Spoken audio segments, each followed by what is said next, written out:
कृष्ण माता जी। हरे कृष्णा माता जी। बहुत बहुत धन्यवाद आपका। और शुरू करते हैं मंगलाचरण।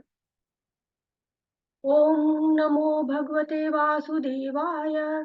ओम नमो भगवते वासुदेवाय। ओम नमो भगवते वासुदेवाय।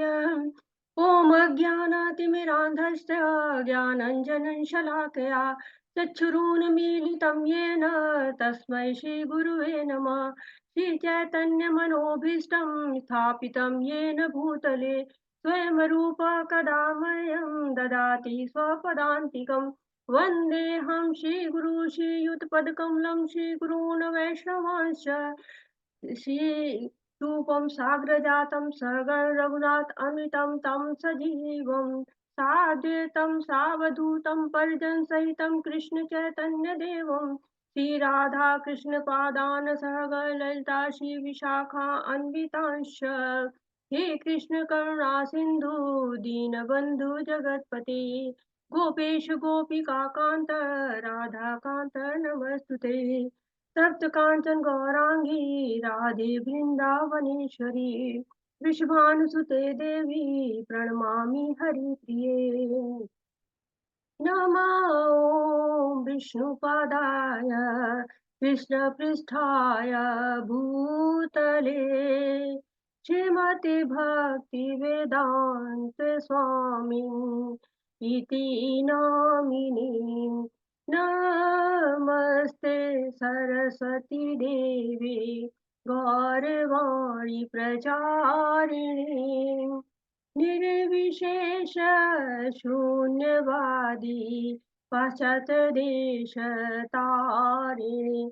जय श्री कृष्ण चैतन्य प्रभु नित्यानंद श्री अद्वैत गदाधर शिवासादि गौर भक्त वृंद। हरे कृष्णा कृष्ण कृष्णा हरे हरे हरे राम राम राम हरे हरे। हरे कृष्णा। सभी को श्री प्रभुपाद जी के द्वारा श्री प्रभुपाद जी की जय हो। और इस 18 दिनों की जो भगवत गीता है उसको समझने की यात्रा में आज हम दूसरे दिन पहुंचे हैं। और इस दूसरे दिन आपका स्वागत है। सबसे पहले मैं पूज्य गुरुदेव श्री प्रभुपाद जी की चरण वंदना करती हूँ। और इस ऑनलाइन पाठ्यक्रम के जनक नमो निष्ठा दास प्रभु जी और राधा गोविंद मंदिर बेंगलोर के वो अध्यक्ष भी हैं। और साथ ही साथ सारे समस्त शिक्षा गुरुओं को, समस्त दीक्षा गुरुओं को पांचांग प्रणाम करती हूँ तथा आप सभी भक्तजनों का स्वागत करती हूँ। और सबको हरे कृष्णा। तो जैसे कि जीवन में पहला कदम जो हम रखते हैं, जीवन का पहला कदम बहुत ही इंपॉर्टेंट होता है। आप आध्यात्मिक जीवन के पहले कदम में आ गए हैं। और पहले कदम के बाद आज आपने दूसरा कदम रखा है, यहाँ पे दूसरा चरण पड़ा हुआ, दूसरा फुट स्टेप। तो जो पहला कदम होता है वो आपको दिशा निर्धारित करता है कि आप किस तरफ चलेंगे और किस ओर जाएंगे। और जो दूसरा कदम होता है वो आपको आधार प्रदान करता है कि अब आपको इस ओर ही चलना है। अब आपने जो है तय कर लिया है। जो अग्नि पुराण है उसमें जो भगवत गीता को पैर कहा गया है, दूसरे अध्याय को पैर कहा गया, यानी कि आधार का नाम दिया गया है। अग्नि पुराण में जो भगवत गीता है उसको विभिन्न जो है वो नाम दिए गए हैं कि ये अध्याय इस चीज को रिप्रेजेंट करता है। तो ये दूसरा अध्याय जो है वो पैर को, चरण को जो है रिप्रेजेंट करता है, आधार देता है इसको। तो प्रथम अध्याय में हमने जाना था कि धर्म क्षेत्र है। और ये कुरुक्षेत्र को धर्म क्षेत्र कहा गया है। यहाँ कौरव और पांडव की सेना इकट्ठी हो गई हैं और युद्ध के शंख बज चुके हैं। कृष्ण ने पंचजन्य शंख बजा दिया है, अर्जुन ने देवदत्त शंख बजा दिया है और सब अपने अपने शंख बजा दिए हैं। अर्जुन बिल्कुल सफेद घोड़े पर, सफेद रथ उनका है और सफेद उनकी पोशाक भी है और उसमें बड़े सुंदर से आ रहे हैं। और कृष्ण तो स्वयं सुंदर है, आकर्षक है, मनोहारी छवि है उनकी। बिल्कुल जो है वो दोनों की जुगल जोड़ी आ रही है। विशाल रथ से शक्तियां ही शक्तियां भरी पड़ी हुई हैं। अद्भुत है। हनुमान जी ध्वज पर विराजमान है। और वो जब आते हैं युद्ध के बीच में खड़े होते हैं, युद्ध स्थल के बीच में, तो चारों ओर देखते हैं कि ये क्या, सारे सगे संबंधी हमारे यहाँ पर खड़े हुए हैं। और सबको देख के वो शोक संतप्त हो जाते हैं। और जो गांडीव होता है अपना, वो उठाकर नीचे रख देते हैं। तो ये जो अध्याय है ये सांख्य योग कहा जाता है। सांख्य का अर्थ होता है कि संख्या, विश्लेषण किया जाता है, उसको भी जो है गिनना, जो है विश्लेषण करना, इसको सांख्य कहते हैं। तो आधुनिक सांख्य जो भौतिक जगत का है, वो तो विभिन्न तत्वों का विश्लेषण करता है, और एक अर्थ और भी होता है, यहाँ भी विश्लेषण किया जाता है विभिन्न तत्वों का, ये इस अध्याय में भी किया जाएगा। और सांख्य का एक और अर्थ होता है बिंदु। तो इस अध्याय के जो मुख्य मुख्य बिंदु हैं, वो यहाँ पर डिस्कस होंगे। सारे जो अध्याय बाकी के हैं, वो इसी पे डिपेंड है, इसी को आगे बढ़ाया जाएगा, इन्हीं बिंदुओं पर उनकी चर्चा होगी। तो ये बहुत ही जो है वो महत्वपूर्ण आपका अध्याय है, और साथ ही साथ इसमें सबसे पहले भगवान जो है श्री कृष्ण की बात सबसे पहले आती है, कि वही पहली बार बोलते हैं, भगवत गीता शुरू करते हैं। और यहाँ पे जो है बड़े सुंदर सुंदर श्लोक आपको पढ़ने को मिलेंगे, वो श्लोक जो आप दैनिक जीवन में सुनते भी हैं, जो है यूज किए जाते हैं। और हमने पढ़ा है कि चार जो है उनको चार कारण बताए हैं अर्जुन ने, जिनको यहाँ पर एक और कारण आ जाएगा, पांचवा भी, असमंजस। और सारे कारणों का, सारी समस्याओं का उत्तर इस अध्याय में मिलेगा, और बाकी अध्याय उसी पर आगे बढ़ेंगे उन उत्तरों को लेके। तो पहले पहले दया था, दया, अर्जुन को दया आ जा रही है कि सारे हमारे अपने सगे संबंधी हैं, लेकिन यहाँ पर जो है बताया जाएगा कि दया किस पर करनी है, वाकई दया किसको चाहिए। और साथ ही साथ फिर उन्होंने बताया कि कोई आनंद नहीं है, ये जो यहाँ पर हम युद्ध करेंगे, उस युद्ध में किसी प्रकार का कोई आनंद उनको नहीं दिख रहा है। फिर कह रहे हैं ये तो पाप पूर्ण क्रिया है, जो हम, ये पाप है, ये तो जो मैं युद्ध कर रहा हूँ, स्वजनों को मार रहा हूँ, गुरुजनों को मार रहा हूँ, तो ये क्या होगा, पाप हो जाएगा, ये पाप कौन किया है। तो भगवान बताएंगे कि पाप कौन है, आतताई कौन है, किसको मारा जाता है। तो छह आतताइयों की बात हुई है, कि जो घर को जलाता है, जो दूसरे की भूमि हड़प लेता है, जो घातक हथियार से किसी को मारता है, या जो है वो दूसरों की पराई स्त्री को हड़पने का प्रयास करता है, किसी का धन लूट लेता है, इस तरह के जो छह आतताई होते हैं, उनको कहा गया है कि उनको मारने में कोई दोष नहीं है। और जो कौरव थे, उन्होंने ये सारे कार्य किए हुए थे। उसके बाद उन्होंने बताया कि परंपराएं नष्ट हो जाएंगी। चौथा कारण ये बताया कि परंपरा नष्ट हो जाएगी, सारा जो है वो कुल का नाश हो जाएगा। तो जो पारिवारिक परंपराएं हस्तांतरित होती हैं, एक कुल से दूसरे कुल में पहुंचती हैं, वो नहीं पहुंच पाएंगी। तो ये सारी दुविधाओं से अर्जुन तो ग्रस्त होते हैं, और ये जो है करुणा से भी भरे हुए हैं, कृष्ण की तरफ देख रहे हैं। और क्या कह रहे हैं, देखिए संजय बता रहे हैं कि कैसी स्थिति है अर्जुन की। संजय उवाच तं तथा कृपयाविष्टम् अश्रुपूर्णाकुलेक्षणम् विषीदन्त इदं वाक्यम् उवाच मधुसूदनः। संजय ने कहा, करुणा से व्याप्त, शोक युक्त, अश्रुपूरित नेत्रों वाले अर्जुन को देखकर मधुसूदन कृष्ण ने ये शब्द कहे। तो बता रहे हैं कि वो अश्रुपूरित है, शोकग्रस्त हैं, और जो है यहाँ पर इनको मधुसूदन नाम से बुलाया जा रहा है। भगवत गीता में भगवान कृष्ण के कई नाम आएंगे, और हर नाम का एक मतलब होता है, कोई भी नाम ऐसे ही नहीं बोला गया है, हर एक का मतलब है। यहाँ मधुसूदन क्यों कहा जा रहा है, क्योंकि मधु नाम के राक्षस का उन्होंने वध किया था कृष्ण ने। और मधु ने किया क्या था, मधु ने ब्रह्मा जी से वेदों को हर लिया था। यह ब्रह्मा जी को वेद भगवान कृष्ण ने ही दिया था, लेकिन उस वेद को हरण जो है वो मधुसूदन ने, मधु ने कर लिया था, मधु नाम के राक्षस ने कर लिया था। तो जब कृष्ण जो है मधु को मारते हैं और ज्ञान को वापस लाते हैं, तब उनका नाम मधुसूदन पड़ा है। अर्जुन भी यहाँ पर अज्ञानी हो गए हैं, भ्रमित हो गए हैं, अनिर्णय की स्थिति में हैं। तो वो चाहते हैं कि मुझको भी जो सारी समस्याओं का समाधान है, वो भगवान दे। जब भगवान जो है वो हमारा जो अज्ञान का असुर है, उसको मार दें। तो इस तरह से वो समाधान चाह रहे हैं, कृष्ण की तरफ उनकी नजर है कि वो हमें इस समस्या का समाधान देंगे, जैसे उन्होंने किया था, वेदों को जो है वो वापस लाकर ब्रह्मा जी की समस्या का समाधान किया था। तो यहाँ पर आ रहा है, पहली बार भगवान उवाच, श्री भगवान उवाच, कुतस्त्वाकश्मलम् इदं विस्मये उपस्थितम् अनार्यजुष्टं स्वर्ग्यं कार्तिककरमर्जुनः। तो ये अब भगवान की वाणी आ रही, भगवान उवाच, भगवान क्या कहते हैं, परमपिता परमेश्वर ने कहा, मेरे प्यारे अर्जुन, यह अशुद्धियां तुम पर आए कैसे आई हैं? वे ऐसे व्यक्ति के लिए बिल्कुल नहीं है जो जीवन के मूल्य को जानता है। वे उच्च ग्रहों की ओर नहीं बल्कि बदनामी की ओर ले जाते हैं। हरे कृष्णा प्रभु जी, वो मैंने रिकॉर्डिंग स्टार्ट कर दी है ना? हरे कृष्णा प्रभु जी, रिकॉर्डिंग चल रही जी है ना? माता जी, रिकॉर्डिंग तो दिखा रहा है माता जी, लेकिन जी शायद आपने रिकॉर्डिंग नहीं चल रही है मतलब। हाँ, जी लाइव रिकॉर्डिंग किया है। नहीं, रिकॉर्डिंग नहीं हो रही अभी।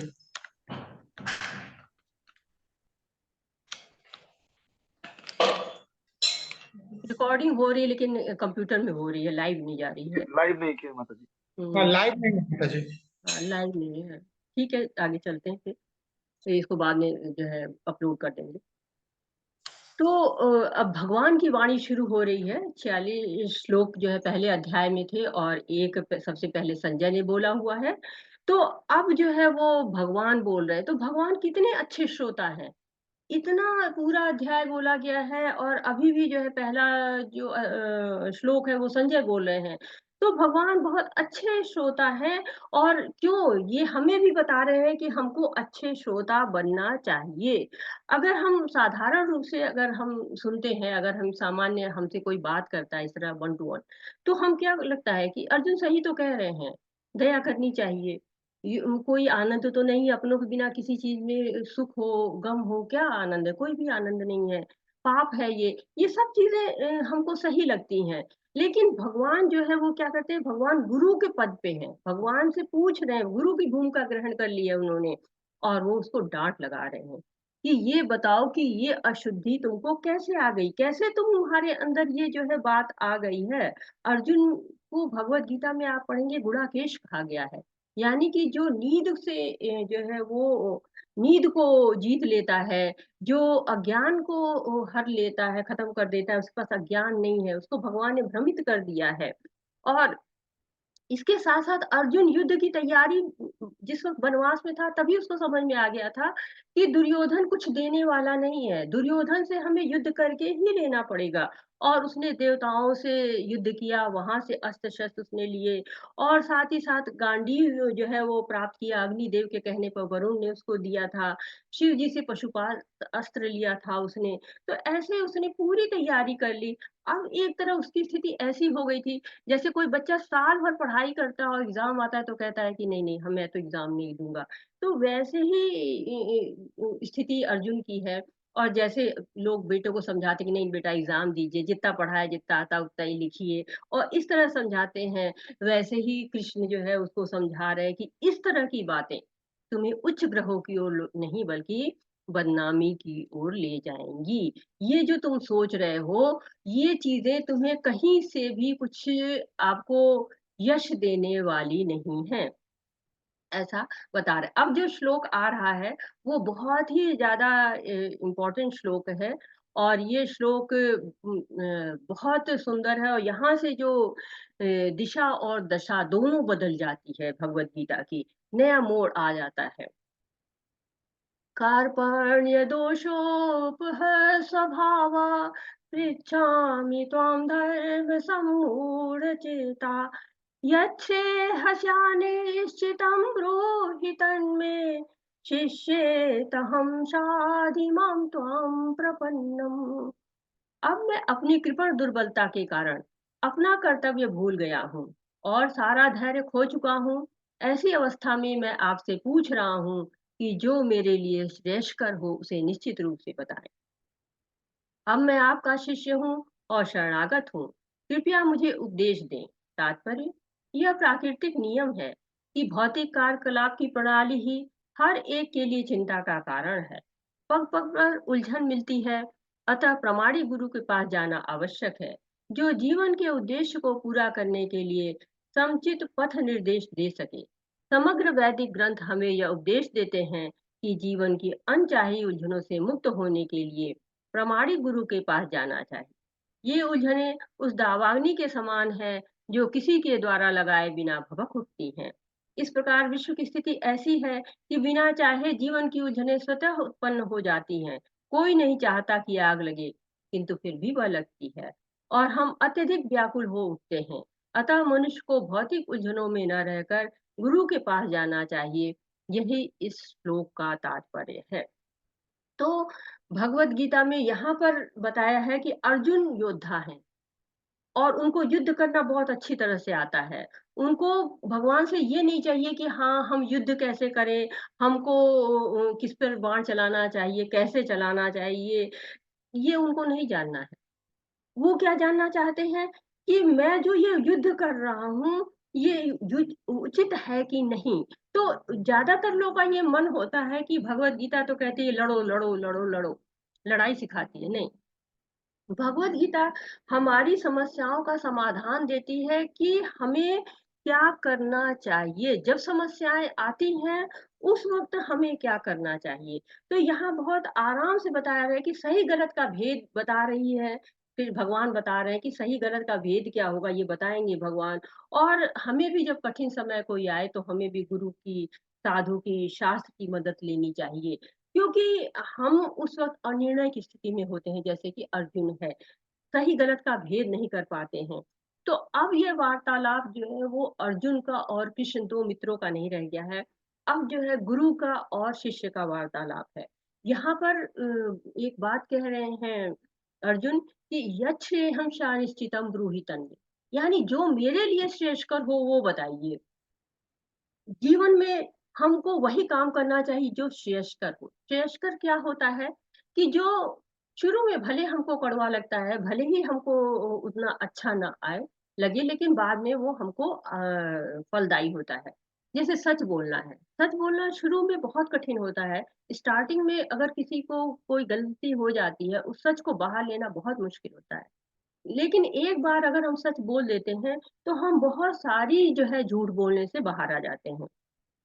लेकिन अगर हमने एक झूठ बोला है, तो हमको 100 झूठ इसके ऊपर बोलने पड़ जाते हैं। इसी तरह से हमें जो कई कार्य ऐसे होते हैं, जैसे कोई बीमार है और बीमार है, उसको दवा लेना जो है बहुत बुरा लगता है। लेकिन अगर वो दवा नहीं लेगा तो वो ठीक नहीं होगा। तो उसको जो लॉन्ग टर्म अचीवमेंट है, वो श्रेयस्कर होती है।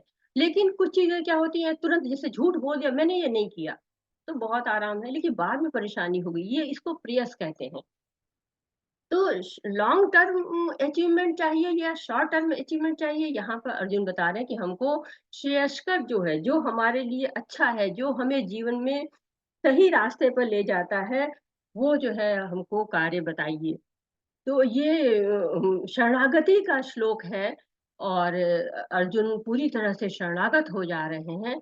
और यहाँ पर जो पहले पहले कहा गया था कि यह भगवान है, भगवान की बात हो रही है यहाँ पर कि भगवान कह रहे हैं कि भगवान का क्या मतलब है। तो भगवान का मतलब है कि ये 6 गुण बताए गए हैं यहाँ पर विष्णु पुराण के अनुसार। और विष्णु पुराण बताता है कि ऐश्वर्य समग्रस्य वीरस्य यशशाशिय ज्ञान वैराग्योश्चैव शष्णा भग इति ऋणाम। तो ऐश्वर्य क्या है, धन है, शक्ति है, सौंदर्य है, ज्ञान है, त्याग है, प्रसिद्धि है। तो यहाँ भगवान के बारे में बताया गया है कि भगवान जो है वो द्वापर युग में धराधाम पर यहाँ पर आए थे और आज भी उनकी प्रसिद्धियों से कोई मना नहीं कर सकता है। आज भी जो है वो प्रसिद्धि उनकी वही की वही है। आज भी हम भगवान को उसी प्रसिद्धि के रूप में ऐश्वर्य के साथ में देखते हैं। अगर कोई माखन चुराता है तो हम उसको जो है माखन चोर कह देते हैं या चोरी का इल्जाम लग जाता है, अपमानित करते हैं। लेकिन उनकी लीलाएं कही जाती हैं, माखन चोर कहा जाता है उनको। तो आज भी हम गायन करते हैं, भजन करते हैं, कीर्तन करते हैं और भगवान की जो है वो हम लीलाओं का गुणगान करते हैं। और दूसरा है शक्ति। शक्ति उनके अंतर्गत बहुत अधिक थी। गोवर्धन पर्वत को बचपन में उठा लेते हैं, कालिया दमन करते हैं, छोटे छोटे पैरों से जो है वो इतने असुरों का वध कर देते हैं, पूतना का वध कर देते हैं। तो बहुत इतने ज्यादा वो जो है शक्तिशाली थे। बचपन से ही उन्होंने असुरों का सामना किया था, सबको मारा था। गोवर्धन पर्वत को तो उन्होंने एक उंगली पे उठा लिया था और 7 दिन तक उठाए रहे थे। और 7 दिन उठा उठा के उन्होंने कोई भी नहीं दुख उनको था, वो मुस्कुराते रहे थे। और जो आजकल के लोग भगवान कहते हैं अपने आप को कि मैं भगवान हूँ, मैं भगवान हूँ, उनसे कहिए तो एक बड़ा सा पत्थर नहीं हिला सकते हैं, पर्वत तो बहुत दूर की बात है। ये सौंदर्य, अप्रतिम सौंदर्य है उनका। कहते हैं ना कि उनकी सुंदरता के लिए तो कहते हैं हमेशा जो है यौवन वो उनका रहता है। कंदर्प कोटि कमनीय विशेषाशुभाम गोविंदाम। तो वो गोविंदा जो है वो बहुत ही सुंदर है, कमनीय है, जो है उनकी सुंदरता जो है वो सबको रिझाती है। मनुष्य तो मनुष्य, जो पशु पक्षी है, पेड़ पौधे हैं, नदियां हैं, जल है, पर्वत है, सब उनकी जो है सुंदरता के कायल थे। नदियां जो है वो उठती हैं उनके पैरों के चरण छूने के लिए, यमुना नदी उनके चरण छूने के लिए उमड़ती हैं। और साथ ही साथ पेड़ अपनी डालियों को लटका देते हैं कि मेरे फल जो है वो भगवान खा ले। तो इतना सौंदर्य उनके अंदर भरा हुआ था। और ज्ञान, ज्ञान तो आज भी उनका ज्ञान हम पढ़ रहे हैं, जो ज्ञान उन्होंने बोला है उस ज्ञान की आज भी जो है वो चर्चा हो रही। समस्त वेदों के संकलन कर्ता कहे जाते हैं, समस्त वेदों के जानकार कहे जाते हैं। वेदेश्च सर्वे रहमेव वेद्यो वेदांत कृद्वेद विदेव चाहम।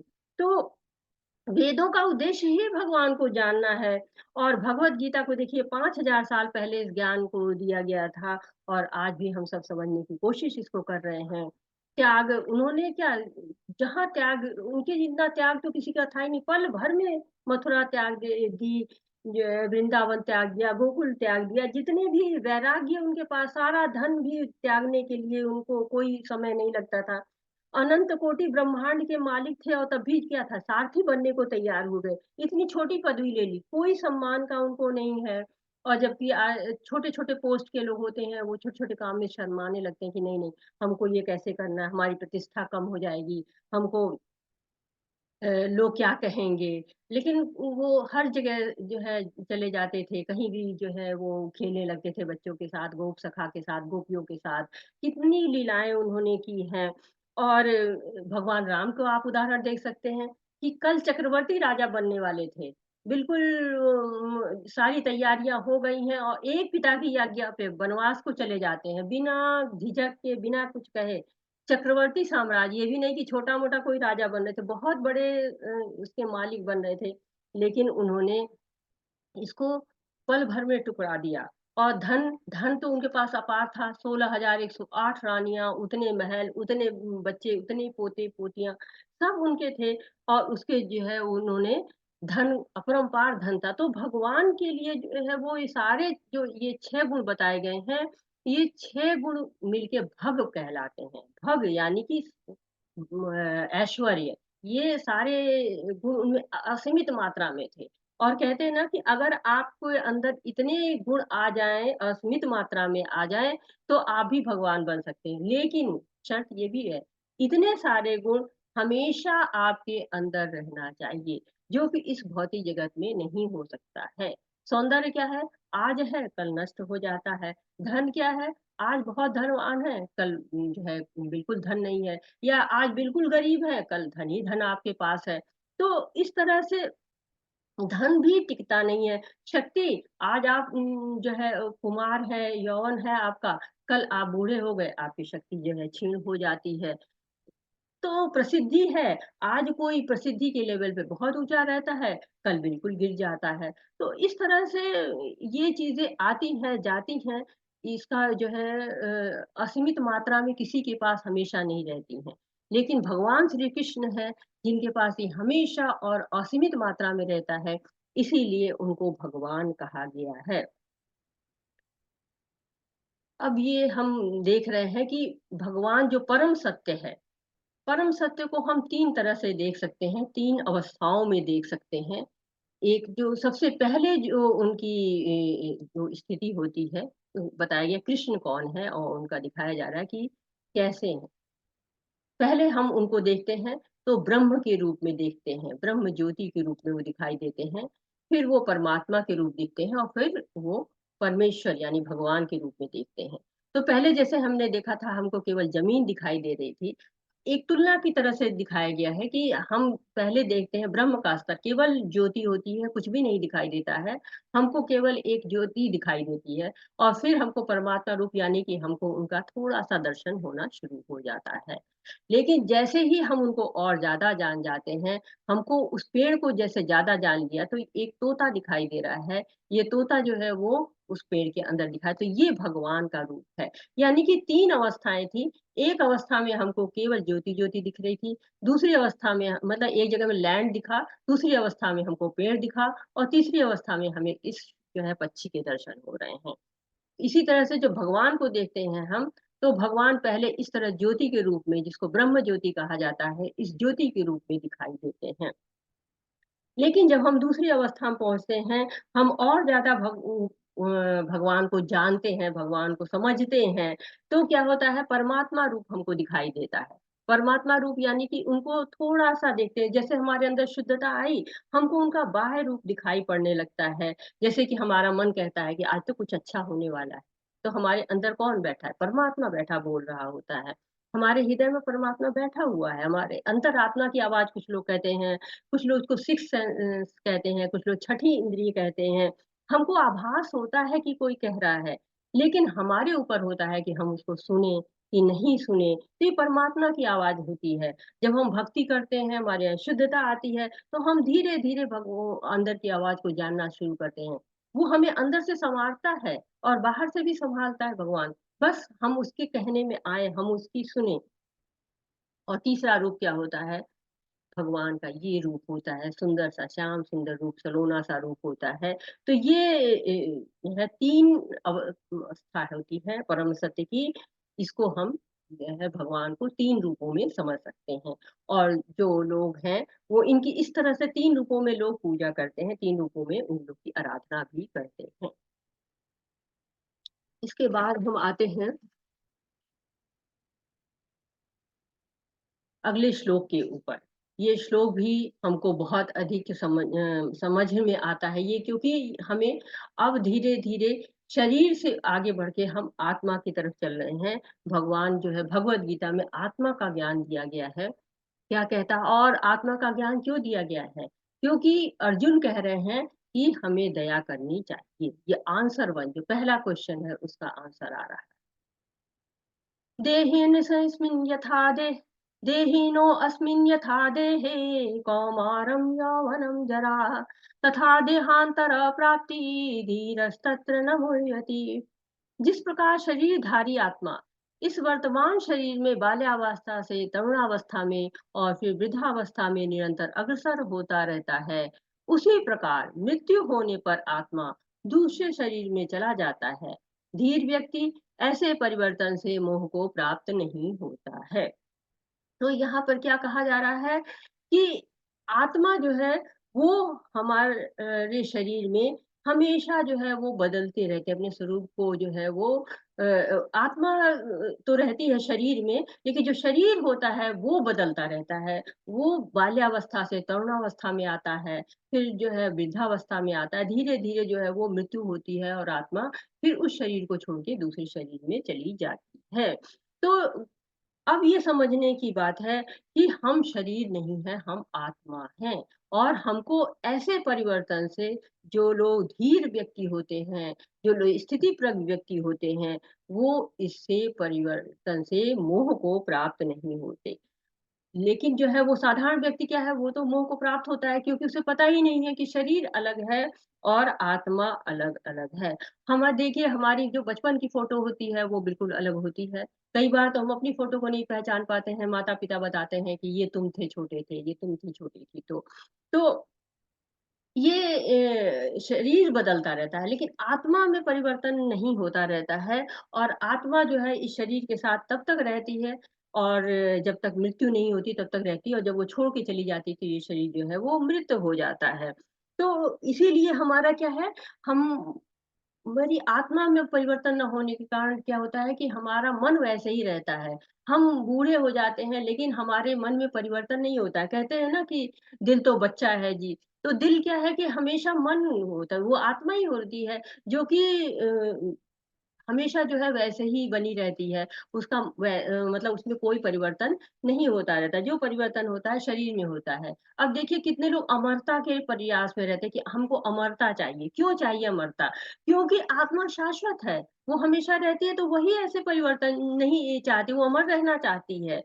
तो हम भी उस अमरता के प्रयास में बने रहते हैं, जबकि हम अमर नहीं रह सकते हैं, क्योंकि हमारा शरीर जो है वो क्षीण होता है, और शरीर के साथ जो है वो आत्मा तब तक रहती है और तब तक शरीर चेतन में रहता है, और जब आत्मा चली जाती है तो उसकी चेतनता समाप्त हो जाती है।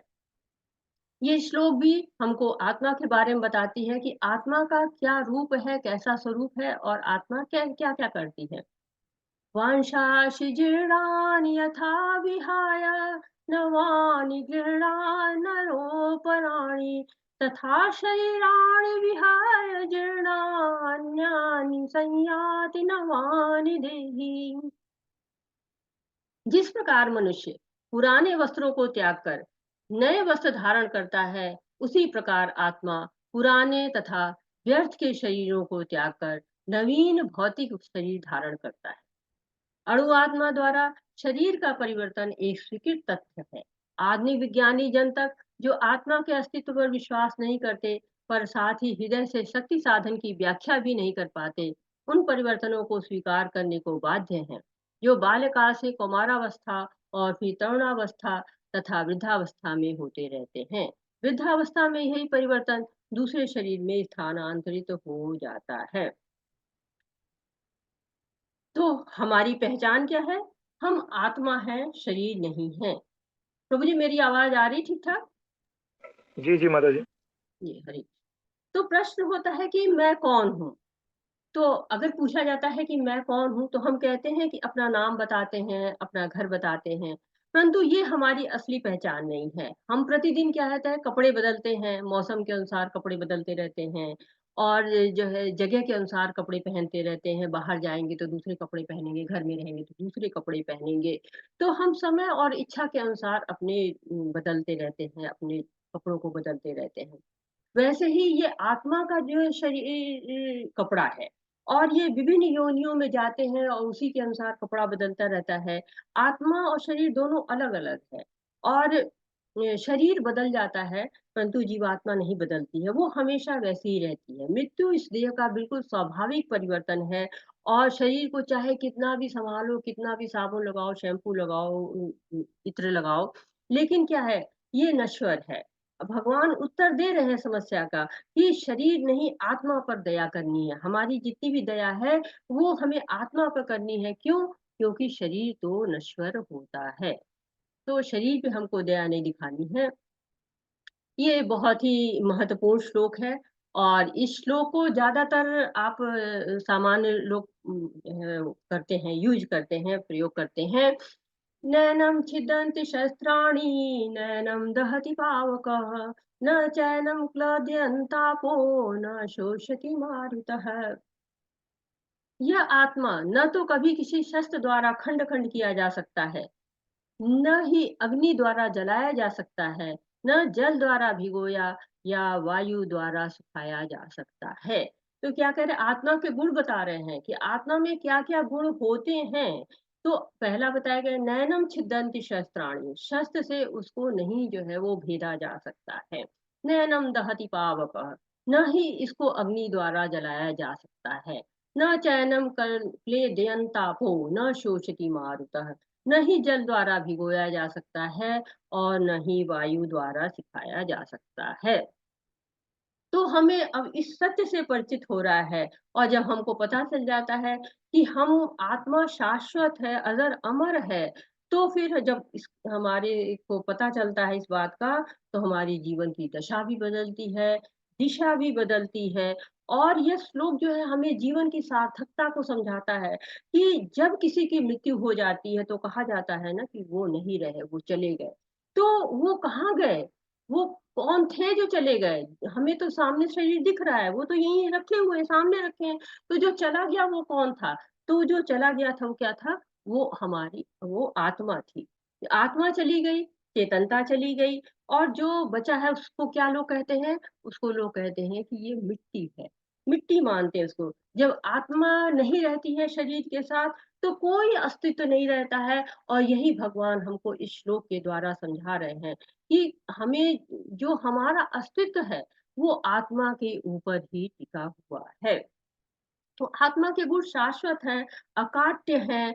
और भौतिक विज्ञान तो ये भी है कि अभी आत्मा को नहीं नाप सका है, देख भी नहीं सका है, उसको छू भी नहीं सका है कि हाँ, वो कैसी होती है, क्या होती है। लेकिन जो हमारे शास्त्र हैं, वो हमें आत्मा की माप भी बताते हैं, आत्मा के गुण भी बताते हैं, और आत्मा के बदलाव भी बताते हैं कि आत्मा जो है वो कैसे विभिन्न योनियों में जाती है और अपने शरीर बदलती रहती है। तो हम जो कार्य करते हैं वो शारीरिक स्तर पे कर रहे होते हैं। अपने शरीर को शुद्ध करने के लिए हम मुँह धोते हैं, ब्रश करते हैं, नहाते हैं, धोते हैं, सुंदर कपड़े पहनते हैं, जूते-चप्पल पहनते हैं। लेकिन जो हमें करना क्या है काम? हमें अपने जीवन में जो है वो आत्मा को शुद्ध करना है, आत्मा को कलमश से बचाना है। और केवल बाहरी जो शुद्धता है, उससे हमारे जीवन में तनाव आता है, निराशा आती है, चिंता आती है। इसीलिए चैतन्य महाप्रभु भी कहते हैं कि चेतो दर्पण मार्जनम भव महादावाग्नि निर्वापणम। तो चित्त के दर्पण को साफ करना है। तो हमें क्या करना है? चित्त का दर्पण, उसके लिए कौन सा हमको साबुन तेल मिलता है? तो उसके लिए भगवान का नाम होता है। शरीर क्या है? शरीर तो एक पिंजरा है, कंकाल तंत्र है। और अगर हम इस पिंजरे को क्या करते हैं कि अगर सफाई करते रह जाएंगे, तो जो आत्मा पंछी उसमें रहता है, वो जो है वो उसकी अगर हम देखभाल नहीं करेंगे, उसको खाना-पीना नहीं देंगे, तो वो मर जाएगा। वो और उसके मरने के साथ ही ये जो पिंजरा है ये नश्वर है, बेकार हो जाएगा। तो हमें तब तक ही इस शरीर का प्रयोग है, जब तक कि इसमें आत्मा रहती है। और हमें आत्मा की देखभाल करनी है, आत्मा की शुद्धता को बचाना है। और जब हम ऐसा नहीं करते हैं तो होता क्या है, बड़े-बड़े बिज़नेसमैन हैं, और साथ ही साथ आपको टीवी कलाकार हैं, रेडियो कलाकार हैं, और पिक्चर जो है हीरो-हीरोइन हैं, ओटीटी आजकल तो ना जाने क्या-क्या सब आ गया है। तो ये जो जितने कलाकार हैं क्या शो बिज़नेस करते हैं, और इन शो बिज़नेस में ये शरीर का ही ध्यान रखते रह जाते हैं, लेकिन इसके बाद भी अंदर से कितने खोखले रहते हैं, क्योंकि आत्मा का श्रृंगार नहीं करते हैं, केवल शरीर का श्रृंगार करते हैं। तो क्या होता है कि उनको कभी डिप्रेशन होता है, कभी आत्महत्या तक कर लेते हैं। तो शरीर का श्रृंगार नहीं करना है। क्यों? क्यों नहीं करना है? शरीर को आपको देखभाल करनी है, ताकि इसी शरीर से हम भक्ति कर सकते हैं। तो शरीर को नेग्लेक्ट नहीं करेंगे, लेकिन हाँ, शरीर की देखभाल के साथ-साथ हमको आत्मा की देखभाल भी करनी है। क्योंकि जैसे सूरज है, सूरज की किरण जब तक सूरज के पास रहती है, तब तक उसमें ताप होता है, उसमें प्रकाश होता है, और तब तक ही उसका अस्तित्व होता है। जैसे सूरज से जितनी दूर जाती है, उतने उसकी किरण जो है वो ताप और प्रकाश कम होता जाता है। वैसे ही हम जितना भगवान से दूर होते जाते हैं, हमारा क्या होता है, हमारा जो शुद्धता है आत्मा की, आत्मा का जो आनंद है वो कम होता चला जाता है। जैसे अग्नि जो है वो उसकी जो चिंगारी होती है, वो जितना अग्नि के पास रहती है, उतना ही तेज धकती है, उसमें तेज जो है तेज होता है। और जितनी दूर जाती है उतनी बुझ जाती है। तो इसी तरह से कई लोग कहते हैं कि ये भक्त देखो क्या होता है, हमेशा नाचते हैं, गाते हैं। तो हाँ, क्यों? क्योंकि उनकी आत्मा आनंद में रहती है। उनके पास ना बहुत धन होता है, ना बहुत सुविधाएँ होती हैं, लेकिन फिर भी वो प्रसन्न होकर नाचते-गाते रहते हैं। क्यों? क्योंकि उन्होंने इस सच को जान लिया है, वो जानते हैं कि हाँ, हमें कैसे जो है वो आत्मा को प्रसन्न रखना है, आत्मा को प्रसन्न रखेंगे, तो ये जगत तो दुखालय है, दुःख तो आएँगे ही जाएँगे, लेकिन हमें क्या करना है कि हमें आत्मा को ठीक रखना है। अब इस श्लोक पे आते हैं, 36 श्लोक है, और ये दूसरे प्रश्न का उत्तर देता है, जिसमें कहते हैं कि आनंद से जोड़ा जा रहा है इसको। अवाच्यवादश्च बहुन्दिश्यति तवाहिता निन्दस्तत्त्वधा सामर्थ्यं ततो दुःखतरं नु किम्। तुम्हारे शत्रु अनेक प्रकार के कटु शब्दों से तुम्हारा वर्णन करेंगे और तुम्हारी सामर्थ्य का उपहास करेंगे। तुम्हारे लिए इससे दुखदाई और क्या हो सकता है। तो अब यहाँ बिल्कुल अर्जुन से विपरीत बात कह रहे हैं भगवान। क्योंकि अर्जुन कह रहा है कि इस युद्ध में कोई आनंद नहीं है, और भगवान क्या कह रहे हैं कि युद्ध नहीं करोगे तो बिल्कुल ही आनंद नहीं है, क्योंकि तुम क्षत्रिय हो, और तुम्हारा कर्तव्य है युद्ध करना, और तुम युद्ध से विमुख हो जाओगे तो तुम्हारा काम है सुरक्षा देना और अन्याय के प्रति लड़ना। ये तुम्हारा कार्य है और तुम इसमें आनंद ढूंढ रहे हो। तुम सोच रहे हो कि मैं पीछे हट जाऊंगा तो लोग बड़ी प्रशंसा करेंगे कि अरे वाह, अर्जुन ने तो इतने बड़े युद्ध होने से बचा लिया है। तो ऐसा नहीं होगा। तुम्हारा उपहास होगा और आनंद दोनों तरफ नहीं है। अगर तुम युद्ध करो चाहे ना करो, तो आनंद की नहीं है, तुम अपने कर्तव्य को करो। क्योंकि युद्ध नहीं करोगे तो तुम कायर की उपाधि से नवाजे जाओगे।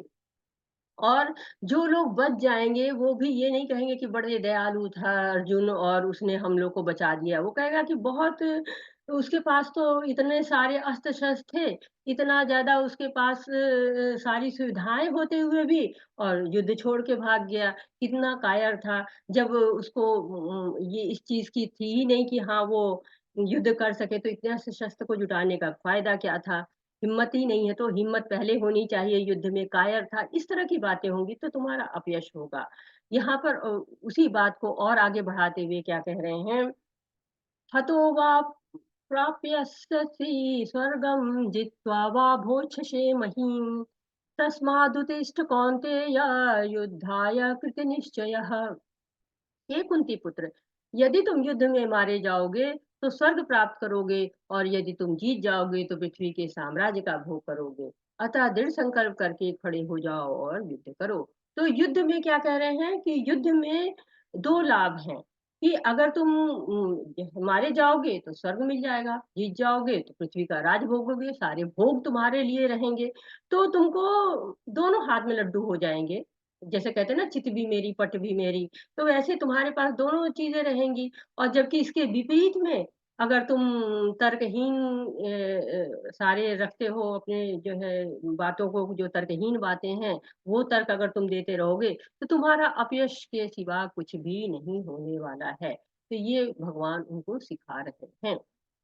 अगला ये भी बहुत इम्पोर्टेंट श्लोक है, और इसको हम पढ़ के ये जानते हैं कि कैसे भक्ति करने से क्या फायदा होता है, और भक्ति हमको कितना जो है उस भक्ति को करेंगे तो लोगों के मन में रहता है ना कि हाँ भक्ति करेंगे तो फिर हमको क्या करना पड़ेगा, ये भक्ति तो यहाँ छूट जाएगी, हमारी तो इतनी उम्र हो गई, कितने टाइम कर पाएंगे। तो इन सब चीजों से इस भय से मुक्ति दिलाने के लिए ये श्लोक आता है। क्या कह रहे हैं, नेहाभिक्रम नाशोस्ति प्रतवायो न विद्यते स्वल्पम पयस्य धर्मस्य त्रायतो भयतो महात्। इस प्रयास में न तो हानि होती है न ही हास, अपितु इस पथ पर की गई अल्प प्रगति भी महान भय से रक्षा कर सकती है। तो कह रहे हैं कि इस प्रयास में, यानी जो भक्ति का प्रयास है, उसमें कोई हानि नहीं होती है, न ही कोई कमी आती है। लेकिन हमारी जो बड़े भय से रक्षा करती है, बड़ा भय क्या होता है, जन्म मृत्यु जरा व्याधि का।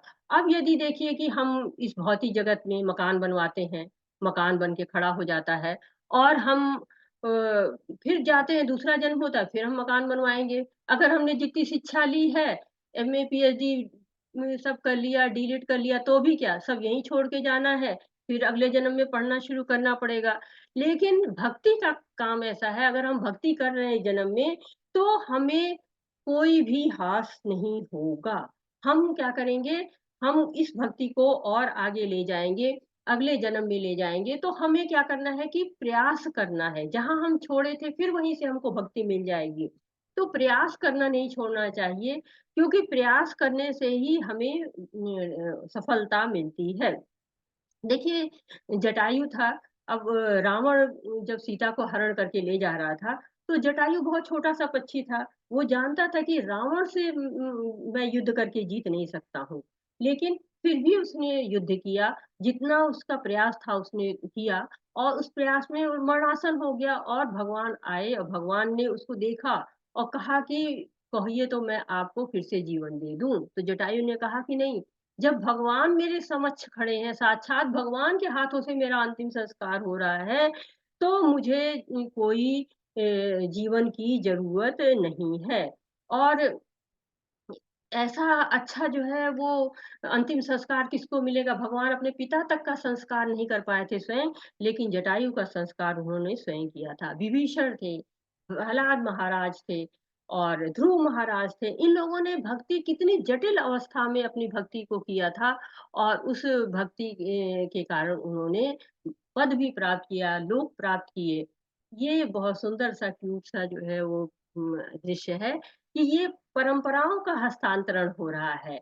जो एक पिता अपने बच्चे को सिखा रहा है कि कैसे हमको वैष्णव परिधान को पहनना चाहिए और वैष्णव परिधान के बारे में उनको बता रहा है कितनी सुंदरता से, बड़ा सुंदर सा ऐसी परंपराएं हैं, संस्कार हैं, एक पीढ़ी से दूसरी पीढ़ी को हस्तांतरित तो होती रहती हैं और लोग इसको पालन करते रहते हैं।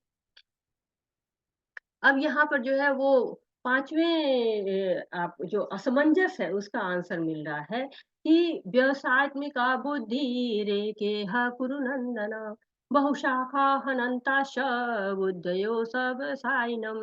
जो इस मार्ग पर चलते हैं वे प्रयोजन में दृढ़ रहते हैं और उनका लक्ष्य भी एक होता है। हे कुरुनंदन, जो दृढ़ प्रतिज्ञ नहीं है उनकी बुद्धि अनेक शाखाओं में विभक्त रहती है। तो जीवन में असमंजस की स्थिति कब आती है? जब जीवन में भक्तों का साथ नहीं होता है, न शास्त्र हो, न गुरु हो। तो अर्जुन के मन में भी असमंजस है, दुविधा है। बुद्धि में स्थिरता होनी चाहिए। अगर कोई दृढ़ लक्ष्य नहीं बना के रखा हुआ है, उद्देश्य विहीन है, तो बुद्धि कई शाखाओं में विभक्त हो जाती है। इस मार्ग पे जाएं, उस मार्ग पे जाएं, इधर को चलें, उधर को चलें, यही सोचते रह जाते हैं। बहुशाखा, बहुत सी शाखाएं हैं। हम कहीं भी जाने, अगर हमको कहीं दिल्ली पहुंचना है तो कई सारे मार्ग हैं। हम ट्रेन से जा सकते हैं, कार से जा सकते हैं और अपनी और कोई साधन है, ट्रक है, कई साधन होते हैं, उनसे जा सकते हैं, हवाई जहाज से जा सकते हैं। तो ये इतनी बहुशाखाएं जब रहती हैं जब तक हमारा टिकट नहीं कटा होता है। जैसे हम टिकट कटवा लेते हैं किसी का, रेलवे का, एयर का या कार का जो है, ड्राइवर वगैरह सब सेट हो जाता है तो हमारी एक दिशा में बुद्धि हो जाती है कि हमको इससे जाना है।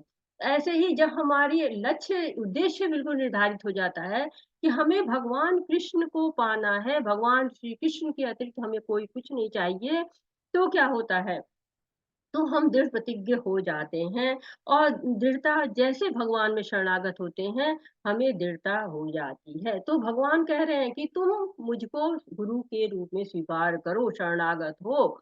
और शरणागत वो हो भी चुका है तो क्या मेरे शरणागत हो, तो अब बुद्धि को यहाँ वहां मत ले जाओ और आप अपने जो है वो भक्ति को करो। अब भक्ति क्या है कि भगवान की आज्ञा को मानना। भगवान क्या कह रहे हैं, युद्ध करो तो युद्ध करियो।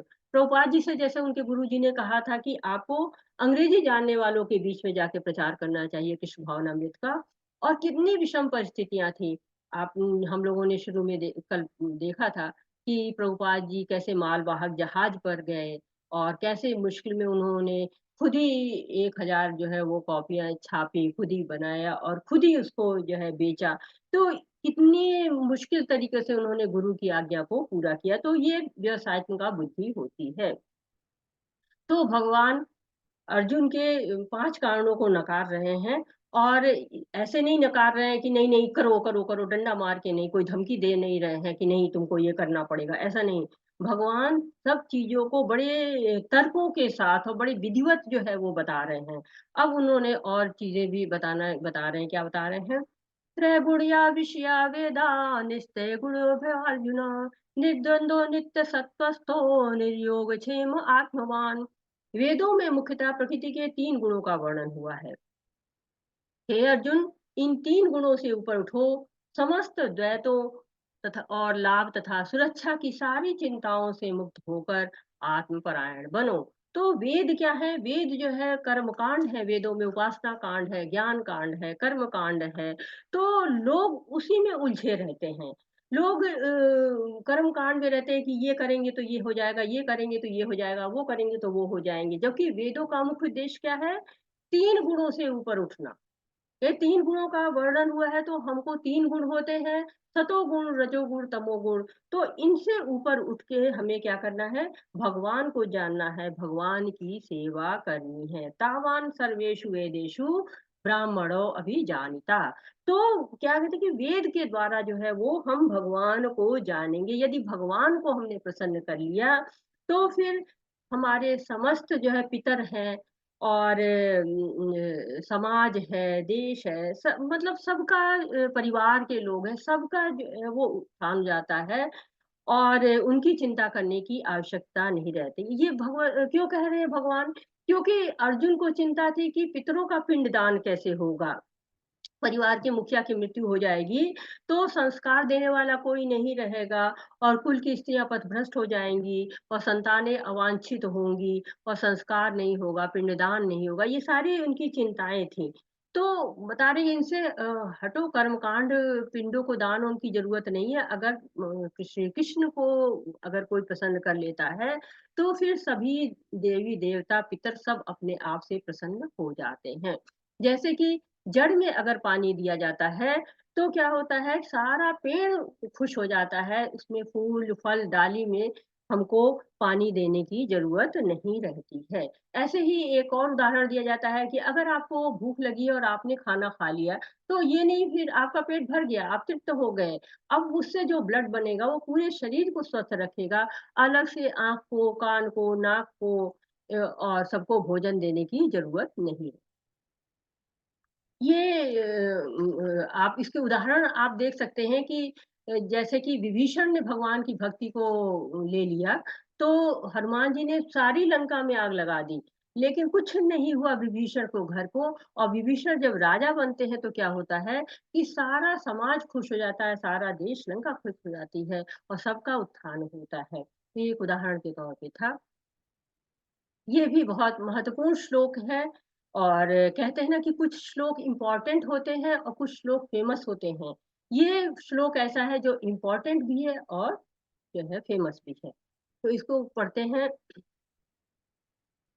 कर्मण्यवाधिकारस्ते मा फलेषु कदाचन मा कर्म फल हेतु भूर्मा ते संगुष्ठ कर्मणि। तुम्हें अपने कर्म करने का अधिकार है, किंतु कर्म के फलों के तुम अधिकारी नहीं हो।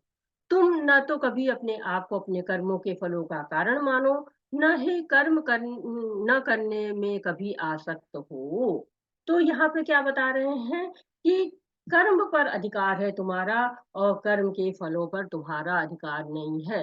तो इसको क्या करते हैं बहुत से लोग गलत वे में ले जाते हैं कि नहीं कर्म करो, फल की इच्छा नहीं करो और फल से तुम्हें कोई मतलब नहीं होना चाहिए।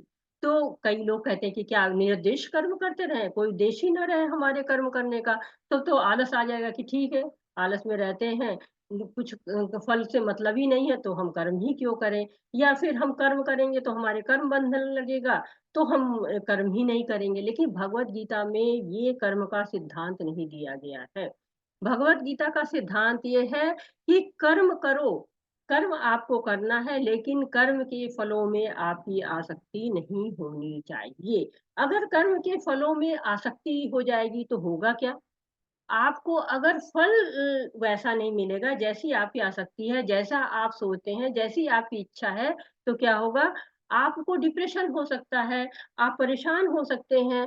इसको इस तरह से हम ज़्यादा अच्छी तरह समझ सकते हैं कि जैसे बच्चा है, बच्चे एग्ज़ाम देते हैं। एग्ज़ाम देने जाते हैं तो इतना उनके ऊपर फल का जो है नंबरों का इतना प्रेशर रहता है कि बहुत से बच्चे रिज़ल्ट नहीं निकलते हैं तभी आत्महत्या कर लेते हैं और बाद में पता चलता है कि वो तो सफल थे। तो मनवांछित परिणाम नहीं मिलता है, प्रतिस्पर्धा एक-एक नंबर के लिए प्रतिस्पर्धा कि हाँ, तुम उसको 1 नंबर ज़्यादा मिले, तुम्हें कैसे 1 नंबर कम मिले, घर में डाँट पड़ती है। तो ये स्थिति क्या होती है, बहुत ही दुखदाई हो जाती है और इसके लिए क्या किया गया ढेर सारे मोटिवेशनल स्पीकर लगे हुए हैं, सेमिनार्स होते हैं, इन पे रिसर्चेज़ हो रही हैं कि कैसे इस असफलता के डर से लोगों को उबारा जाए। तो लेकिन भगवत गीता हमको पहले ही से बता देती है कि आसक्ति नहीं करो, ठीक है खूब पढ़ो लिखो, अच्छे से एग्ज़ाम दो, लेकिन आसक्ति मत रहो कि ऐसा होगा। तो इसलिए अगर आपको मनवांछित परिणाम नहीं भी मिलता है, तो भी आप प्रसन्न रहते हैं, जैसे कि किसान होते हैं। अब किसान फलों को बोते हैं, बीज बोते हैं, तो कभी आँधी आती है, कभी तूफ़ान आता है, कभी बहुत अच्छे फल होता है, कभी फसल होती है, कभी उतनी अच्छी फसल नहीं होती है। तो ये स्थिति में किसान नहीं परेशान होता है, फिर दोबारा वो अपने पेड़ को बोता है, फल बोता है, पेड़ लगाता है और फिर दोबारा क्या होता है, उसको सफलता मिल जाती है। अब अभी तक तो ऐसे लोगों का वर्णन हुआ है जो कि जो 5 कारण थे उनका वर्णन हुआ है। अब उन लोग का वर्णन हो रहा है जो कि इस स्थिति को प्राप्त कर लेते हैं। हरे कृष्णा प्रभु जी, मुझे थोड़ा सा दिख कम रहा है, पढ़ लेंगे प्रभु जी, क्योंकि मेरे को थोड़ा सा इसे यहाँ पे कुछ दिखाई नहीं पड़ रहा है पूरा। क्या भावार्थ पढ़ना है, श्लोक पढ़ना है माता जी? मैं पढ़ देती हूँ श्लोक, आप चाहे तो भावार्थ पढ़, या दोनों पढ़ लीजिए प्रभु जी, अगर पढ़ सकते हैं। नहीं, जैसा आप आज्ञा दें। दोनों पढ़ लीजिए। जी जी। प्रजाति यथा का कामणस योन्यार्थ मनोगतान आत्मनेवात्मानां तुष्टः स्थित प्रज्ञस्तो दो यचते। श्री भगवान ने कहा, हे पार्थ, जब मनुष्य मनोधर्म से उत्पन्न होने वाली इंद्रिय तृप्ति की समस्त कामनाओं का परित्याग कर देता है और जब इस तरह से विशुद्ध हुआ उसका मन आत्मा में संतोष प्राप्त करता है तो वह विशुद्ध दिव्य चेतना को प्राप्त स्थित प्रज्ञ कहा जाता है। हरे कृष्णा प्रभु जी, बहुत बहुत धन्यवाद। तो क्या कहा जा रहा है कि जी प्रभु जी कुछ कह रहे हैं? नहीं माता जी। हरे, तो क्या कह रहे हैं कि स्थिति प्रज्ञ लोगों की बात यहाँ पे हो रही है कि स्थिति प्रज्ञ कौन है? जो दृढ़ हो चुका है, जो जिसकी बुद्धि यहाँ वहां नहीं घूम रही है। बहुशाखा जो बात की गई थी, उस बहुशाखा में नहीं है, बल्कि व्यवसायत्मिका बुद्धि जिसकी है, यानी कि इंद्रिय तृप्ति की जितनी कामनाएं हैं उसको त्याग दिया उसने, सारे द्वंद्वों से, सुख दुख सही गलत, जो है रात दिन, जहर अमृत, सब चीजों से ऊपर हो चुका है वो। सब चीजें उसके लिए एक सी हो गई हैं, और जो सारे जीव हैं उनको वो समभाव से दिखता है, पंडिता समदर्शिना, एकदम आत्मा राम हो जाता है वो, उसको दिव्य चेतना उसको प्राप्त हो गई है। ऐसे लोग को क्या कहा गया है? स्थिति प्रज्ञ कहा गया है। जैसे कि उदाहरण में आप जो है वो देख सकते हैं कि प्रहलाद महाराज का है, कि प्रहलाद महाराज को कितनी यातनाएं दी गई थी। देखिए, सांप से भी कटवाया गया, इनको भाले वगैरह भी मारे गए, लेकिन जलाने की भी कोशिश की गई, लेकिन क्या दिखे नहीं। भगवान की भक्ति करनी है और भगवान की भक्ति ये करते रहे। तो ये ऐसे लोग स्थिति प्रज्ञ कहलाते हैं, इनको जलाया भी गया, देखिए इतनी यातनाएं मिली उनको। इस तरह से दूसरा उदाहरण भी दिया गया है कि जो प्रभुपाद जी का है, प्रभुपाद जी को देखिए जीवन संघर्षों से भरा हुआ था उनका, और लेकिन सामान चोरी हो गया, हार्ट अटैक आ गए, टाइपराइटर चोरी हो गया जिसपे वो भगवत गीता का अनुवाद वगैरह करते थे, शुद्ध जगह नहीं, शुद्ध खाने पीने को नहीं, सारे समस्याओं को फेस करते हुए दिव्य चेतना उनकी में थे, और दिव्य चेतना के कारण क्या होता है, उनको सफलता मिलती है। अब ये दो श्लोक दिए गए हैं जो मनोविज्ञान की बात करते हैं। आजकल के समाज जो है वो मनोविज्ञान की बहुत बात करता है, क्योंकि मनोविज्ञान की बहुत आवश्यकता हो गई है। देश में लोग बहुत डिप्रेशन में जा रहे हैं, अवसाद में जा रहे हैं, तो बहुत रिसर्चेज इस पे हो रही हैं। और ये श्लोक 5000 साल पहले भी सत्य थे और आज भी सत्य है। पहले भी इनकी महत्ता थी, आज भी उनकी महत्ता है, पहले भी इनकी सत्यता, आज भी इनकी सत्यता है। और आप अगर समाज में देखिए तो निरंतर पतन होता चला जा रहा है, और इस पतन के कारण क्या हो रहा है कि दृष्टि कोण बदल गया है, लोगों की दृष्टि बदल गई है, और लूट खसोट डकैती के कितने सारे जो है तरीके आ गए हैं। क्योंकि पतन हो रहा है, और इसके पीछे क्या मनोविज्ञान काम कर रहा है, ये हम पढ़ने की कोशिश करते हैं, समझने की कोशिश करते हैं। ध्यायतो विषयान् पुंसा संगस्तेषुपजायते, संगात संजायते कामा, कामात् क्रोधभिजायते। इंद्रिय विषयों का चिंतन करते हुए मनुष्य की उनमें आसक्ति उत्पन्न हो जाती है, और ऐसी आसक्ति से काम उत्पन्न होता है, और फिर काम से क्रोध उत्पन्न होता है। और एक श्लोक और है, इसको भी पढ़ लेते हैं। क्रोधावृधवति सम्मोहा, सम्मोहां स्मृतिर्विभ्रम, स्मृतिभ्रंशात् बुद्धिनाशो, बुद्धिनाशात् प्रणश्यति। क्रोध से पूर्ण भ्रम उत्पन्न होता है, और भ्रम से स्मृति, जब स्मृति हतप्रभ है तो बुद्धि खो जाती है, और जब बुद्धि खो जाती है तो भौतिक कुल में फिर से गिर जाता है। अब इसको समझने की कोशिश करते हैं, इन श्लोकों में कहा क्या जा रहा है। एक कि वस्तु के जैसे कि 8 स्तर बताए गए हैं कि कैसे किसी का पतन होता है। ये तो पहला बताया गया, ध्यायते विषयान पुंसा। तो पहले विषय पे आते हैं, पहले वस्तु पर ध्यान टिकता है। जब हम बाहर निकलते हैं या घर में भी रहते हैं तो मोबाइल है, टीवी है, लैपटॉप है, तो न्यूज़पेपर्स हैं, पत्र पत्रिकाएं हैं, तो ये घरों में होती हैं, बाहर भी मिलती हैं। तो हमको जो है घर बाहर कहीं भी हम एक विषय पा जाते हैं, वस्तु पा जाते हैं। अब वस्तु पर हमारा ध्यान होता है, अब कभी कोई गलत बात दिख जाएगी या हमारा मन ही कहीं गलत भटक जाएगा, तो अगर हम उसको पढ़ लेते हैं, देख लेते हैं, ठीक है, वहीं छोड़ देते हैं, कोई दिक्कत नहीं है, हमको ये चीज़ प्रभावित नहीं करती, तो कोई परेशानी नहीं है। लेकिन परेशानी यहाँ होती है जब आसक्ति हो जाती है, बार-बार उसका ध्यान आता है, बार-बार वो हमारे को याद पड़ता है कि वो चीज़ थी, ऐसी थी, वैसी थी। अब जब बहुत ज़्यादा आसक्ति हो जाती है, तो हमें उस वस्तु की कामना होने लगती है। कि नहीं वो तो हमें भी चाहिए, ये तो हम भी हमारे लिए हो। अब धीरे-धीरे परेशानियाँ खड़ी होनी शुरू हो गई, क्योंकि वस्तु में आसक्ति हुई और आसक्ति में से कामना हुई। अब कामना हुई तो पूरी करनी है कामना और कामना से क्रोध आने लगता है। अब ये भी हो सकता है कि वो एक चीज़ है आपको आई और अब वो कामना आपकी पूरी हो गई। अब एक कामना पूरी होती तो आपके अंदर दूसरी कामना आती है, दूसरी कामना पूरी होती तीसरी कामना आती है। अंत ऐसा ही होता है कि वो कामना पूरी नहीं हो सकती, क्योंकि सारी कामनाएँ तो नहीं पूरी होती ना, सारी कामनाएँ तो आपके बस में होती नहीं हैं।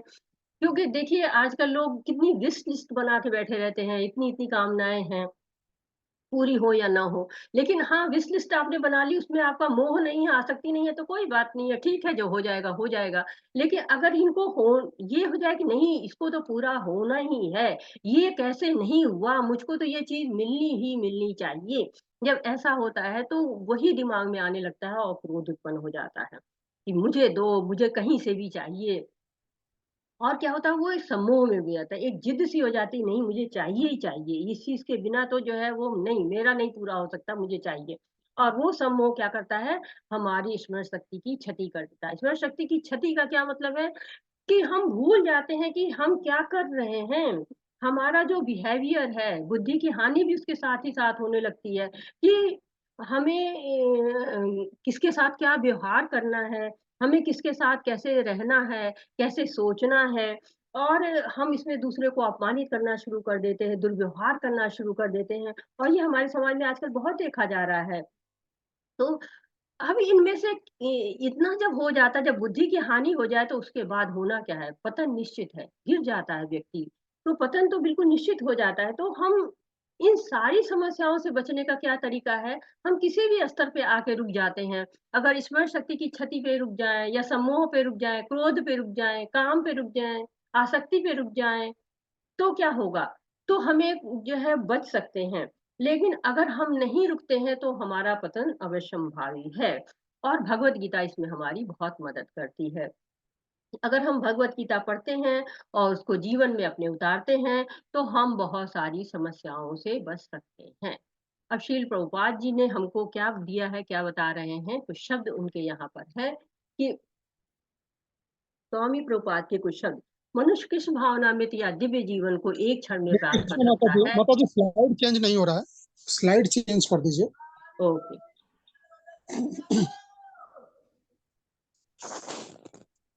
आगे प्रभु जी। हाँ हाँ, आगे आगे माता जी। मनुष्य कृष्ण भावनामृत या दिव्य जीवन को एक क्षण में प्राप्त कर सकता है, और हो सकता है कि उसे लाखों जन्मों के बाद भी न प्राप्त हो।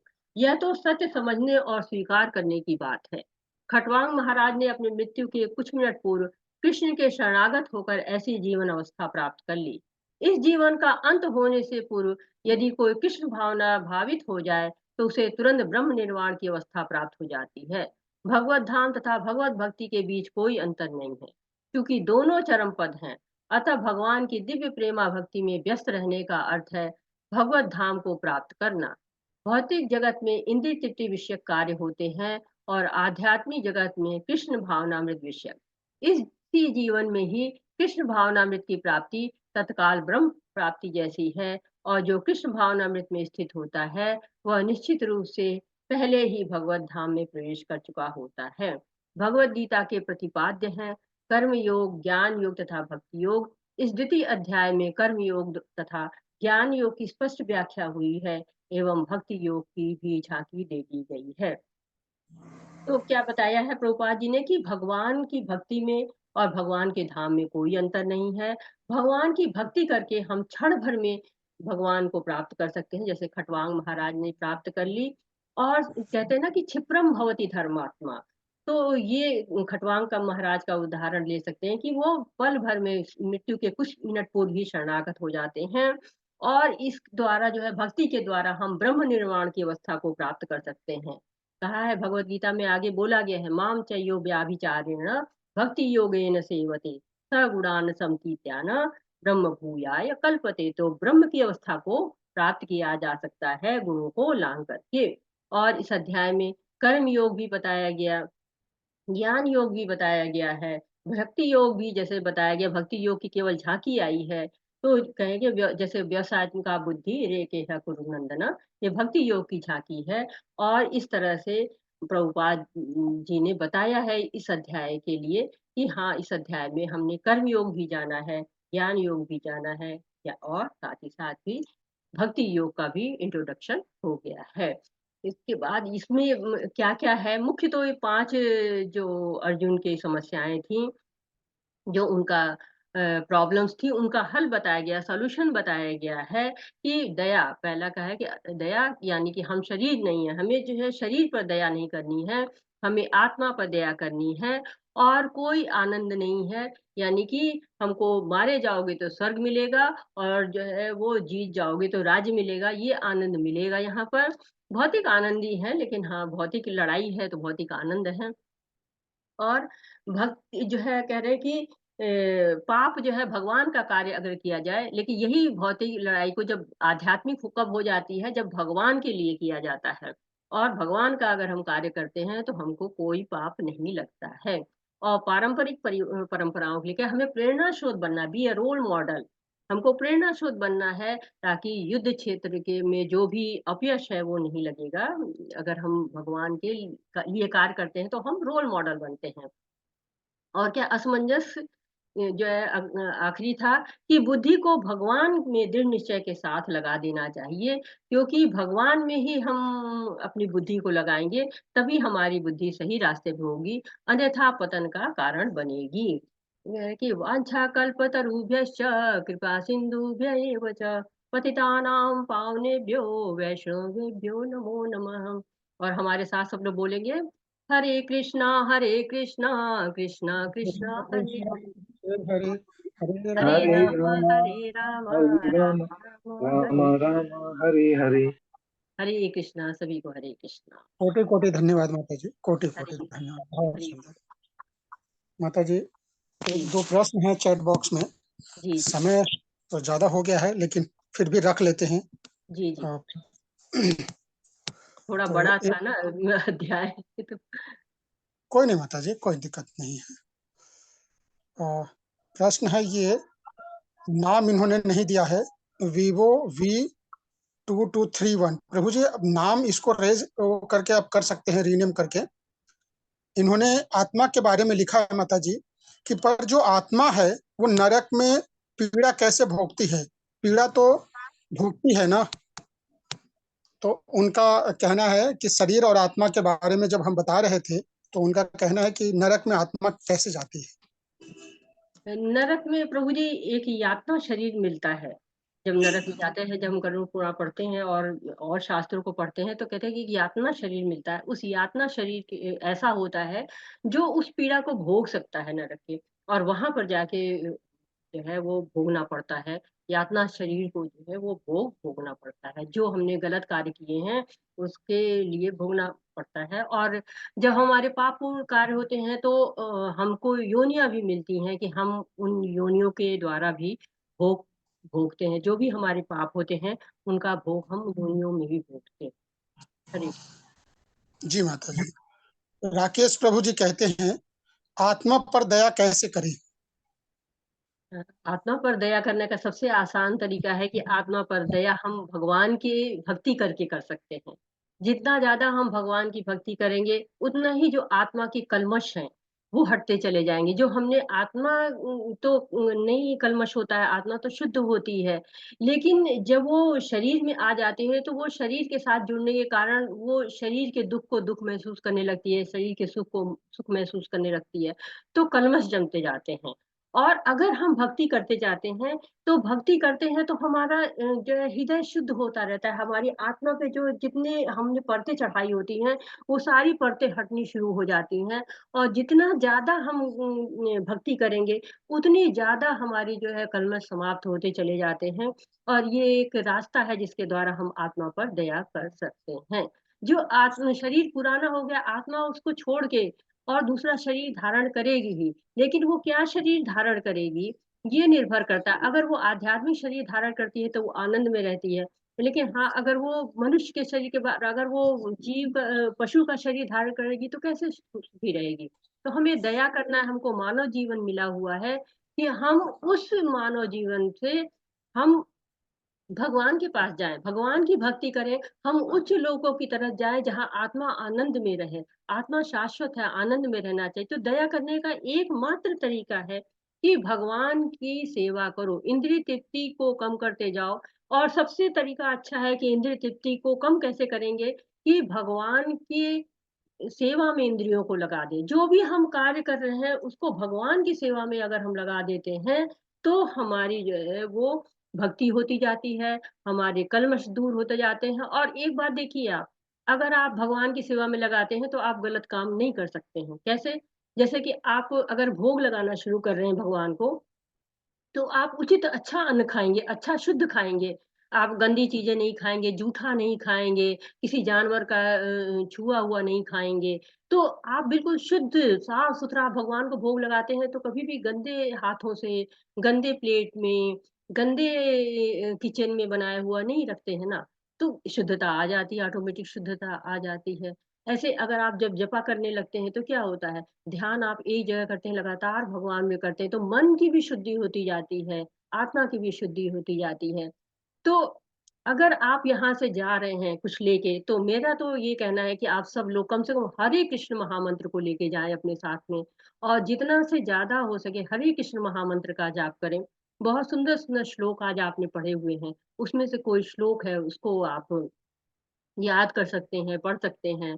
और आज अगर मेरे से पूछिएगा आप, तो मैं कहूंगी कि आप 7वां श्लोक जो है वो ले लीजिए और उसको करिए, क्योंकि वो शरणागति का श्लोक है, उसको आप याद कर सकते हैं और उसको समझ सकते हैं और उसको पालन कर सकते हैं। हरे कृष्ण। बहुत सुंदर माता जी, बहुत सुंदर आपने वर्णन किया। 7वां श्लोक है, कृपन दोषो उपहत स्वभाव। कार्पण्य दोषे उपहित स्वभाव पृच्छामि त्वां धर्म चम्मो चेता यशे जी। हम निश्चितम ब्रूहि तन्मे शिष्येत हम चादि सांता प्रपौ। तो ये दो बहुत चैट सुंदर बॉक्स में प्रश्न आए हैं, जी इनका पीडीएफ की बात करी है। तो तारा तारा माता जी ने कहा है कि जी। पीडीएफ तो प्रतिदिन आता है माता जी। कल की भी पीडीएफ आई है ग्रुप में और आज का भी पीडीएफ ग्रुप में जाएगा। रही बात हाँ आपने कहा कि क्विज का, तो क्विज के लिए क्विज लिंक दिया हुआ है, आप उसको इनरोल करिए। इनरोल करने के बाद आप क्विज करेंगे, आसानी से हो जाती है। कोई दिक्कत अगर होता है तो वहीं से आप एडमिन को टैग करिए कि मुझे यहाँ पे समस्या हो रही है, वो आपको एडमिन आगे हेल्प करेंगे। और राधा तारा माता माता जी, जी शायद वो कह रही हूँ थी कि उनको नाम ग्रुप में नहीं हो, ग्रुप में नाम चाह रहे थे शायद, ऐसा भी कुछ है क्योंकि मेरे पास तारा माता जी ग्रुप शायद के ऐसा लिए कह तो रही माता थी। जी रजिस्ट्रेशन करना होगा ना, रजिस्ट्रेशन लिंक दिया हुआ है। अगर वो कहेंगे तो रजिस्ट्रेशन लिंक पुनः दिया जाएगा उनको, लेकिन वो रजिस्ट्रेशन लिंक उनको पर्सनली मिलेगा ना माता जी। अच्छा रजिस्ट्रेशन लिंक के बारे में वो उन्होंने नहीं बोला है। अच्छा ठीक। तो और आगे का भी प्रश्न में यही है। सम्रक प्रभु कह रहे हैं कि मेरा भी क्विज का, तो क्विज के लिए एनरोल करिए। जिन्हें भी क्विज से समस्या है वहां पे एडमिन को टैग करिए। वो एडमिन आपको उसका अच्छा सुझाव देंगे, उसकी सॉल्यूशन बताएंगे। अ, आगे कहते हैं, हरे कृष्णा माता जी, प्रारब्ध क्या है, और यदि हमारे जीवन में कुछ गलत होता है तो हमारे पीछे जन्म का पाप है, ऐसा है क्या? उनका कहना ये है। जी प्रभु जी, माता जी हैं कि प्रभु जी हैं? ये प्रभु जी हैं, योगेश्वर प्रभु प्रसाद प्रभु जी हैं। हरे कृष्णा प्रभु जी। प्रभु जी, हम जो भी यहाँ पर भोग रहे हैं या जो भी हमको अच्छा बुरा जो भी है वो हमारे पिछले जन्मों का जो है वो फल ही है। प्रारब्ध मतलब कि जो हम इस समय भोग रहे हैं, चाहे अच्छा भोग रहे हैं चाहे बुरा भोग रहे हैं, ये पूरा एक कर्म का सिद्धांत है। प्रारब्ध अप्रारब्ध कूट बी जैसे। अब आगे आप और पढ़ेंगे तब सब चीजें आएंगी। और अभी तो आप एक तरह से कर्टेन रेजर में है, पर्दा उठ रहा है। जैसे जैसे आप अंदर प्रवेश करेंगे बहुत चीजें आपको पता चलेंगी। तो पाप जो हम भोग रहे हैं वो सब पाप पुण्य ही है हमारे हैं, जो हमारे कर्मी है, जो हम अपना जो है वो यहाँ पर। वैसे तो ये भोग योनि नहीं है, ये कर्म योनि है। और यहाँ पर हमको कर्म करना है। और कर्म क्या करना है? भगवान के लिए कर्म करना है और भगवान के पास जाना है। यही हमारे इस जीवन का उद्देश्य होता है। बाकी सब चीजें नगण्य होती है। हमारे जीवन का एकमात्र उद्देश्य होता है इस योनि। बहुत मुश्किल से मनुष्य योनि मिलती है, सुनते हैं, बहुत अच्छे कर्मों के द्वारा मिलती है। तो हमको जो ये मिली हुई है तो इसमें हमको भगवान के लिए कर्म करना है। तो जो प्रारब्ध है हम भोग रहे हैं वो ही हम इसी को प्रारब्ध कहते हैं। जो अभी हमने भोगा नहीं है वो अप्रारब्ध कहलाता है। हरे कृष्णा प्रभु जी। प्रभु जी, इसका प्रश्न पूरा था कि कुछ और भी था इसमें? नहीं नहीं, इतना ही था माता जी। हरे हरे ये कहना चाह रहे थे। इसके बाद आगे का प्रश्न है, राधा माता जी कहती हैं, राधा माधव दास प्रभु जी कहते हैं मुझे कुछ पूछना है। तो प्रभु जी पूछिए, प्रश्न रखिए। शम्र प्रभु जी कहते हैं, हरे कृष्णा माता जी, आपने स्टार्टिंग में जो 5 और 6 गलत कार्य के बारे में बताया था वो क्या था? जैसे कि घर को जलाना, पराये स्त्री पे बुरी नजर रखना, और 3 क्या था? प्रभु जी, ये आतताइयों की बात हो रही थी कि 6 तरह के आतताई होते हैं। तो एक जो होता है जो घर को जलाता है वो आतताई कहलाता है, दूसरे के घर को जो जला देता है। फिर दूसरों की जो भूमि को हड़प लेता है, या फिर किसी को विष दे देता है, या फिर पराई स्त्री को पराई स्त्री के ऊपर नजर रखता है। तो इस तरह के जो होते हैं इनको कहा जाता है कि 6 तरह के जो आतताई होते हैं, इनको हम जो है वो वध कर सकते हैं, ऐसा शास्त्रों में लिखा। हरे राधा माधव दास प्रभु जी, आपको पूछना है, रेज हैंड करना है प्रभु जी। मैंने आपको अनम्यूट कर दिया है, आप प्रश्न पूछिए। हरे कृष्णा प्रभु जी। जी जी पूछिए प्रभु जी। आप बोल रहे थे कि अभी जो क्लास हो रहा था उसमें कुछ हम नहीं अटेंड कर पाए, तो ये वाला लिंक यूट्यूब में मिलेगा क्या? ये कहाँ से मिलेगा? जी जी, यूट्यूब लिंक मिलेगा प्रभु जी, ग्रुप में यूट्यूब लिंक डाला जाएगा, यूट्यूब लिंक डाल देंगे। लेकिन फिर भी आपसे निवेदन यही है कि क्लास को ज्वाइन करिए। यूट्यूब लिंक जो है ना, हमने अल्टरनेटिव रखा है कि किसी कारणवश जिनका नहीं होता है, लेकिन ये सोल्यूशन नहीं है कि यूट्यूब लिंक तो हमने अल्टरनेटिव रखा है प्रभु जी। वो यूट्यूब लिंक ग्रुप में डाला जाएगा। तो बोल रहे थे कि जैसे माता जी ने बताया उसी वाला पूरा वीडियो है, बताया बहुत अच्छा से आवाज बताए थे ब्रेक आप। हो रही है थोड़ा प्रभु जी, क्लास नहीं आपकी कर आवाज पाए। ब्रेक हो रही है। क्या आप चैट बॉक्स में लिख दें अगर है तो। प्रभु जी, क्या 6 आतताइयों के बारे में पूछ रहे हैं क्या फिर हरे से? तो मैं जी प्रभु जी, मैं लिख लीजिए, अगर आप लिखना चाहते हैं तो लिख लीजिए कि जो घर को जलाता है, और दूसरा जो विष देता है, और तीसरा जो घातक हथियार से आक्रमण करता है, चौथा है जो धन लूटता है, पांचवा है जो पराई स्त्री का अपहरण करता है, और छठा है जो दूसरी भूमि को हड़प लेता है। ये 6 हैं प्रभु जी। हरे कृष्ण। जी जी माता जी, तो और कोई प्रश्न? आगे चलते हैं। और आ, कोई प्रश्न? और तो बाकी माता जी हो गया प्रश्न। तो तारा माता जी ने कहा रजिस्ट्रेशन लिंक भेज दें। माता जी आप अपना नंबर भेज दीजिए, रजिस्ट्रेशन लिंक भेज देंगे, क्योंकि समय हो गया है और हमारी 4:30 बजे की अगली क्लास है। तो आप अपना नंबर भेज दें तो हम आपको पर्सनली आप लिंक भेज देंगे आपको। तो फिर हम लोग सब लोग साथ साथ में बोलते हैं, हरे कृष्णा कृष्ण कृष्णा हरे हरे, हरे राम राम राम हरे हरे। हरे हरे कृष्णा कृष्ण कृष्ण कृष्ण हरे हरे, हरे राम हरे राम राम राम हरे हरे। हरे हरे कृष्ण कृष्णा सभी को, हरे कृष्णा, सबका बहुत बहुत धन्यवाद।